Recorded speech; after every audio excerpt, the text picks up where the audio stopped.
Est-ce que tu as vu que les billets pour mon leçon sont finalement disponibles?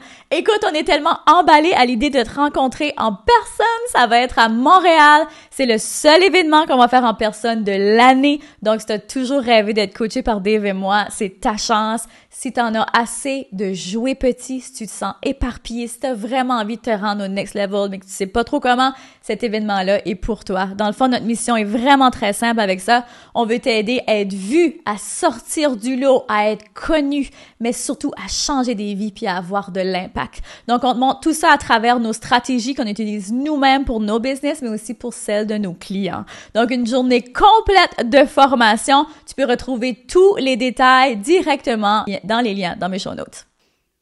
Re-bienvenue sur le show. Aujourd'hui, on parle de confiance et de responsabilité. Les deux vont de pair si tu veux monter le son. Si tu veux monter le son sur toutes les sphères de ta vie, que ce soit relationnel, que ce soit personnel, que ce soit dans ta business, partout. C'est important de développer ta confiance et c'est important de prendre la responsabilité de développer ta confiance. Les deux vont ensemble. Tu sais, j'ai appris il y a longtemps que il n'y a personne qui va le faire à ma place. Il n'y a personne qui va venir me sauver. Si je veux quelque chose, faut que je travaille pour. Il faut que j'aille le chercher. Il faut que je développe cette confiance-là, que je défasse les blocages qui viennent se mettre en travers de ma route pour y arriver. Parce que je crois sincèrement que ces plafonds de verre-là ou ces limites-là qu'on se met, elles sont bien souvent beaucoup plus mentales que « oh, je manque de bras pour m'aider » ou « j'ai pas la structure en place pour y arriver » ou « j'ai pas l'argent qu'il faut pour être capable de développer X, Y, Z » ou écoute, mille et une excuses. La première chose, c'est soi-même. C'est ce qu'il faut que tu travailles en numéro 1. Croire que tu es capable. Croire que tu vas y arriver et je peux te garantir qu'il y a des moments où c'est vraiment pas facile d'y croire. Et comme n'importe qui, je traverse ça moi aussi. Puis récemment, cet épisode-là m'a été inspiré justement par une question qui m'a été posée récemment en DM. Une dame qui me demande, tu sais Karine, toi rendu au niveau où t'es là, c'est quoi ton plus grand problème, ton plus grand défi, je devrais dire, de mindset? Et là, j'étais comme, c'est vraiment une bonne question parce que je pense que peu importe le niveau, et dans mon expérience personnelle, à chaque niveau, j'ai envie de te dire que les mêmes thématiques reviennent, mais à différents degrés. Donc, ces thématiques-là, c'est confiance en soi, autosabotage, peur, peur du jugement, peur du manque. Écoute, il y a toujours différentes peurs, mais toujours reliées à la peur.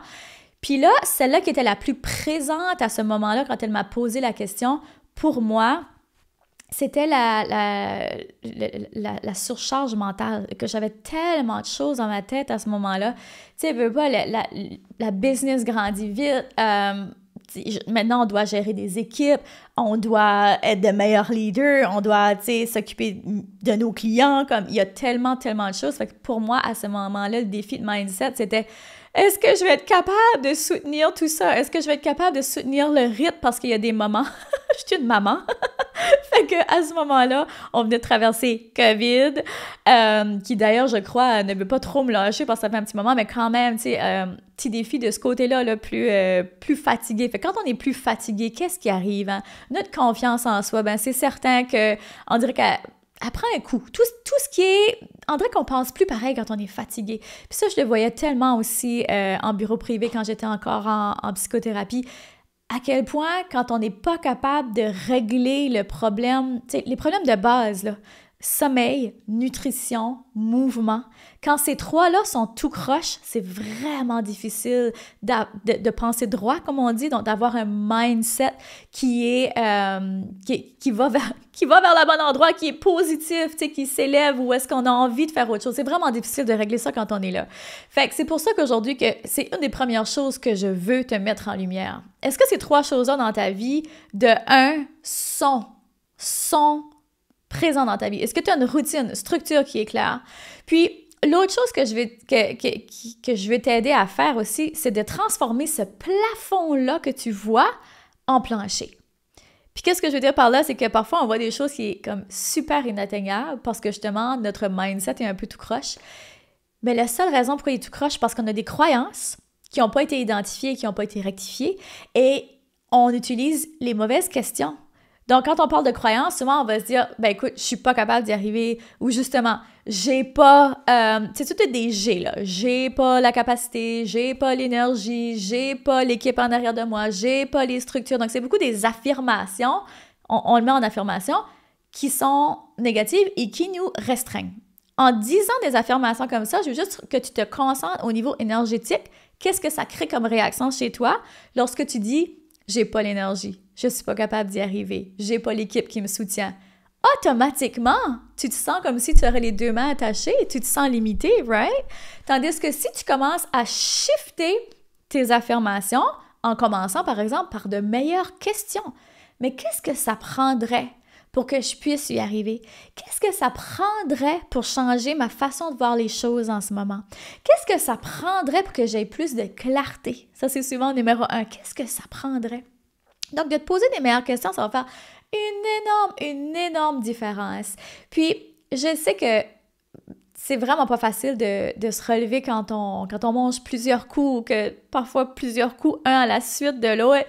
Mais ça arrive dans tous les niveaux de l'entrepreneuriat, puis je comprends très bien que parfois, ça nous donne même envie de tout lâcher puis de retourner travailler. J'avais déjà partagé ça dans un épisode, puis je me rappelle que ça vous avait surpris.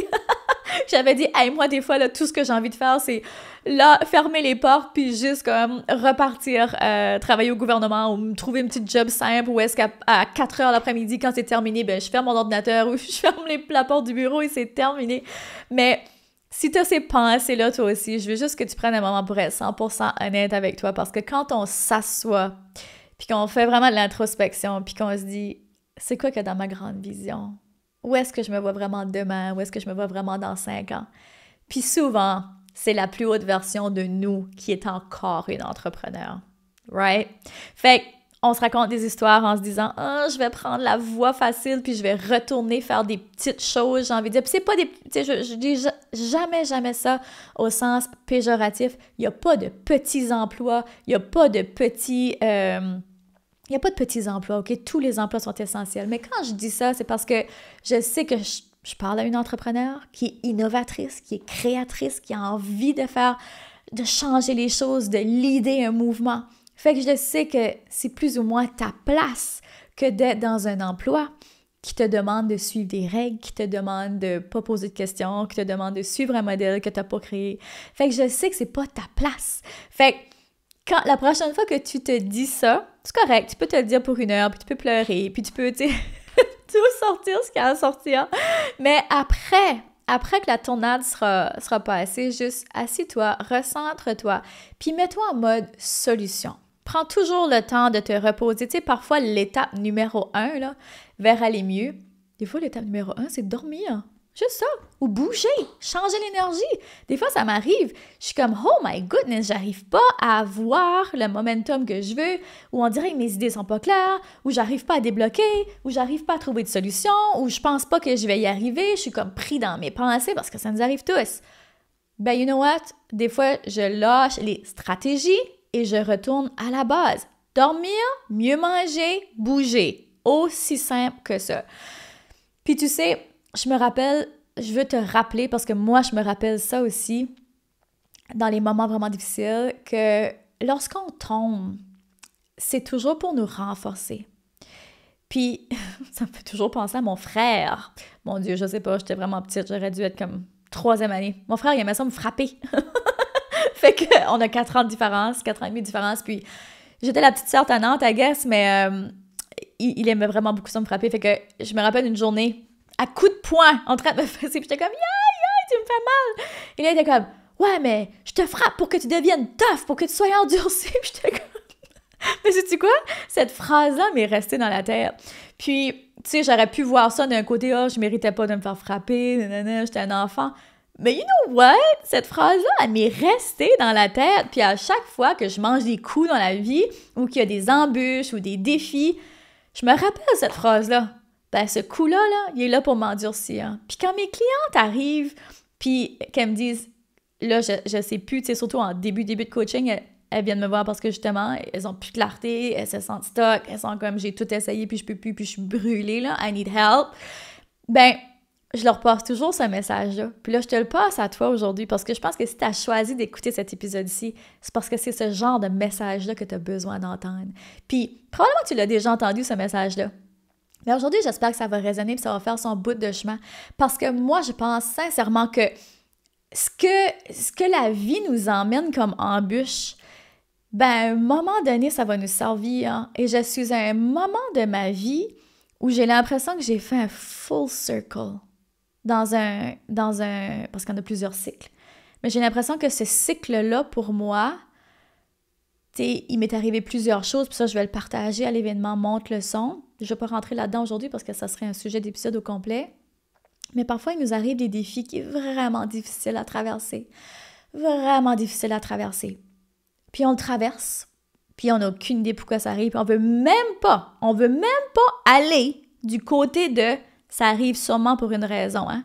Puis là, ici, je suis sûre que toi-même, tu penses à des exemples dans ta vie que tu te dis « ben, jamais un jour, je vais dire que c'est arrivé pour une raison parce que c'est trop terrible, puis c'est impossible que ça arrive pour une raison. » C'est difficile à dire ces choses-là.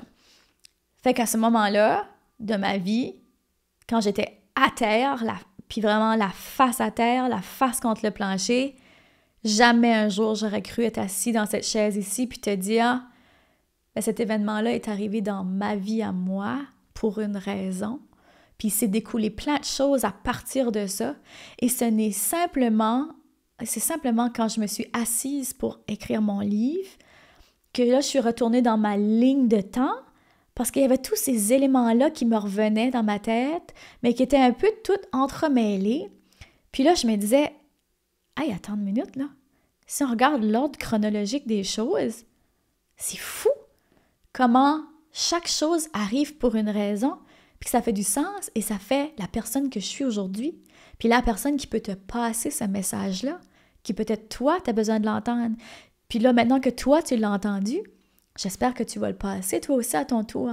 J'espère que le podcast Altitude, c'est juste un gros domino, un gros jeu de dominos. Que lorsque tu te connectes ici à mon énergie, à mon expérience, à ce que je te partage, que ça te sert tellement que ça donne envie de redonner au suivant, que ça donne envie d'aider les autres à monter le son sur leur vie, eux aussi, à prendre de l'altitude.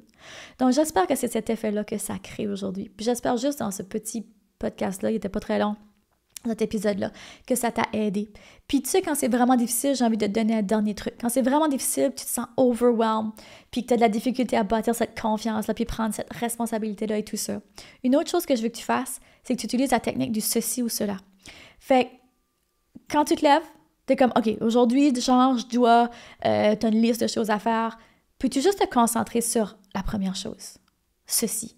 OK, ben you know what? Je vais commencer par faire, par exemple, un épisode de podcast. Je dois le faire, il faut que je le fasse. C'est une chose. Commence, c'est soit que tu fais ça ou c'est soit que tu fais une autre chose, mais tu fais une chose. Puis quand j'ai ceci ou cela, je veux que tu penses en termes de, c'est soit que tu fais une action ou c'est soit que tu retournes à une des 3 actions que je t'ai dit tantôt, qui est manger, dormir, bouger. OK? Donc, ceci ou cela, implémente ça dans les périodes de ta vie où c'est plus difficile, où tu n'arrives pas à retrouver cette confiance-là.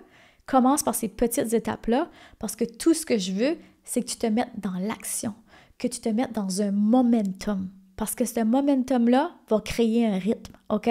Fait que commence par ça. Fait que j'espère sincèrement que cet épisode-là t'a servi. Si oui, partage-la autour de toi. Et je te rappelle que le monde a besoin de ce don spécial que seulement toi détiens.